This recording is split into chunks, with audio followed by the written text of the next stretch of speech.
ಯೋಹಾನ ಅಧ್ಯಾಯ 14 ವಚನ 1-12.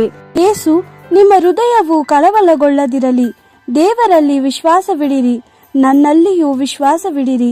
ನನ್ನ ತಂದೆಯ ಮನೆಯಲ್ಲಿ ಅನೇಕ ಕೋಣೆಗಳಿವೆ.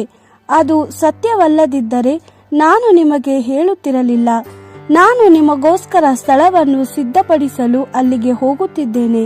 ನಾನು ಹೋಗಿ ನಿಮಗೋಸ್ಕರ ಸ್ಥಳವನ್ನು ಸಿದ್ಧಪಡಿಸಿದ ಮೇಲೆ ಹಿಂತಿರುಗಿ ಬಂದು ನಿಮ್ಮನ್ನು ನನ್ನೊಂದಿಗೆ ಕರೆದುಕೊಂಡು ಹೋಗುವೆನು, ಏಕೆಂದರೆ ನಾನಿರುವಲ್ಲಿ ನೀವು ಇರಬೇಕು. ನಾನು ಹೋಗಲಿರುವ ಸ್ಥಳದ ದಾರಿಯು ನಿಮಗೆ ತಿಳಿದಿದೆ ಎಂದು ಹೇಳಿದನು. ತೋಮನು ಯೇಸುವಿಗೆ, ಪ್ರಭುವೇ, ನೀನು ಹೋಗುತ್ತಿರುವುದು ಎಲ್ಲಿಗೆಂಬುದೇ ನಮಗೆ ಗೊತ್ತಿಲ್ಲ. ಹೀಗಿರಲು ಆ ದಾರಿಯನ್ನು ನಾವು ಹೇಗೆ ತಿಳಿದುಕೊಳ್ಳಲಾದೀತು ಎಂದನು. ಯೇಸು, ನಾನೇ ಮಾರ್ಗವೂ ಸತ್ಯವೂ ಜೀವವೂ ಆಗಿದ್ದೇನೆ. ತಂದೆಯ ಬಳಿಗೆ ಹೋಗಲು ನಾನೇ ಏಕೈಕ ಮಾರ್ಗ.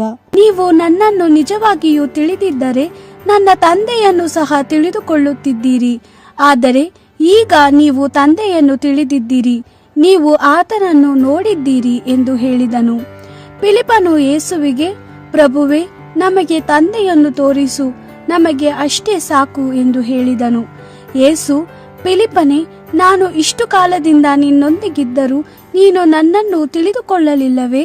ನನ್ನನ್ನು ನೋಡಿದವನು ತಂದೆಯನ್ನು ಸಹ ನೋಡಿದವನಾಗಿದ್ದಾನೆ. ಆದ್ದರಿಂದ ತಂದೆಯನ್ನು ನಮಗೆ ತೋರಿಸು ಎಂದು ಏಕೆ ಕೇಳುವಿರಿ? ನಾನು ತಂದೆಯಲ್ಲಿದ್ದೇನೆ ಮತ್ತು ತಂದೆಯು ನನ್ನಲ್ಲಿದ್ದಾನೆ ಎಂದು ನೀವು ನಿಜವಾಗಿಯೂ ನಂಬುವಿರಾ?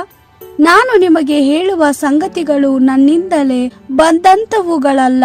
ತಂದೆಯು ನನ್ನಲ್ಲಿ ವಾಸವಾಗಿದ್ದಾನೆ ಮತ್ತು ಆತನು ತನ್ನ ಕಾರ್ಯವನ್ನು ಮಾಡುತ್ತಿದ್ದಾನೆ. ನಾನು ತಂದೆಯಲ್ಲಿದ್ದೇನೆ ಮತ್ತು ತಂದೆಯು ನನ್ನಲ್ಲಿದ್ದಾನೆ ಎಂಬ ನನ್ನ ಮಾತನ್ನು ನಂಬಿರಿ. ಇದಿಲ್ಲದಿದ್ದರೆ ನಾನು ಮಾಡಿದ ಅದ್ಭುತ ಕಾರ್ಯಗಳ ನಿಮಿತ್ತವಾದರೂ ನಂಬಿರಿ.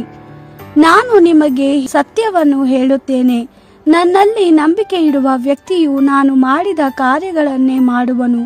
ಹೌದು, ನಾನು ಮಾಡುವ ಕಾರ್ಯಗಳಿಗಿಂತಲೂ ದೊಡ್ಡ ಕಾರ್ಯಗಳನ್ನು ಅವನು ಮಾಡುವನು, ಏಕೆಂದರೆ ನಾನು ತಂದೆಯ ಬಳಿಗೆ ಹೋಗುತ್ತಿದ್ದೇನೆ. ವಾಕ್ಯವಿದು. ದೇವರಿಗೆ ಕೃತಜ್ಞತೆ ಸಲ್ಲಲಿ.